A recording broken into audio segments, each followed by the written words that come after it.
রাজ্যের মুখ্যমন্ত্রী মমতা বন্দ্যোপাধ্যায়ের স্বপ্নের প্রকল্প পথশ্রী, সেই পথশ্রী প্রকল্প শিলান্যাস ভেঙে দিল। আপনারা দেখছেন হলদিয়া নিউজ।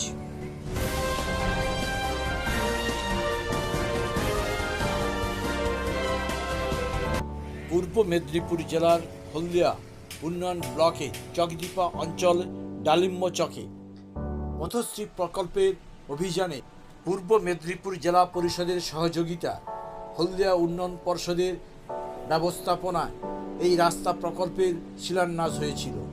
উপস্থিত ছিলেন উন্নয়ন ব্লকের সভাপতি সুব্রত হাজরা, জেলা শিক্ষা সংসদের চেয়ারম্যান মানস দাস এবং পূর্ব মেদিনীপুর জেলা পরিষদের অন্যান্য সদস্যবৃন্দ।